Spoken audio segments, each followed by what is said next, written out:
IPL 2025 క్రికెట్లో team India ఎప్పటికీ గుర్తుపెట్టుకోవాల్సిన సంవత్సరం ఇది. ఎందుకంటే ఈ సీజన్లో ఆణిముత్యాల లాంటి యువ ఆటగాళ్లు వెలుగులోకి వచ్చారు. వైభవ్ సూర్యవంశీ, ఆయుష్ మాత్రే, షేక్ రషీద్, విప్రాజ్ నిగమ్, అనికేత్ వర్మ ఇలా చెప్పుకుంటూ పోతే ఈ లిస్టుకి ఎండ్ అనేదే లేదు. పదుల సంఖ్యలో కుర్ర ఆటగాళ్లు మెరిసిన ఈ లీగ్లో నిన్న ఆయుష్ మాత్రే ఆట గురించి ఎంత పొగిడినా తప్పే లేదు. చెన్నై మ్యాచ్లో గెలవాలంటే 214 పరుగులు చేయాలి. సీజన్ అంతా పరాజయాలతో అసలు 180కి పైగా పరుగులు చేసిందే ఇటీవలి కాలంలో చెన్నైకి లేదు. అయినా చెన్నై ఓపెనర్ 17 ఏళ్ల టీనేజర్ ఆయుష్ మాత్రే మాత్రం అదురు బెదురు లేకుండా ఆడాడు.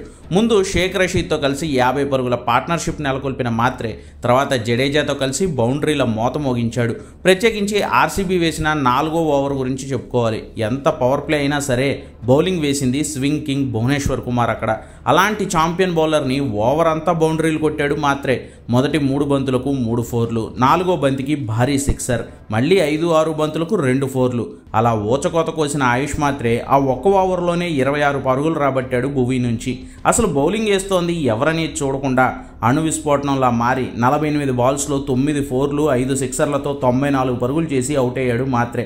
సిక్సర్తో సెంచరీ చేద్దామని భావించి ముందుకొచ్చి షాట్ ఆడి క్యాచ్ ఇచ్చి అవుట్ అయ్యి పాపం ఫస్ట్ సెంచరీని త్రుట్లో మిస్ చేసుకున్నాడు. కానీ అద్భుతంగా ఆడాడు ఆయుష్ మాత్రే. అసలు మాత్రే ఉండుంటే చెన్నై మ్యాచ్ను ఓడిపోయి ఉండేదే కాదు. ఆ స్థాయిలో ప్రభంజనం సృష్టించాడు, అది కూడా 17 ఏళ్ల చిన్న వయసులో. ఆ మైండ్ సెట్ గురించి చెప్పుకోవాలి. టీమిండియా ఫ్యూచర్ అయితే సేఫ్ అనిపిస్తోంది ఇలాంటి ఫియర్లెస్ ఇన్నింగ్స్ కుర్రాళ్ళ నుంచి చూస్తుంటే.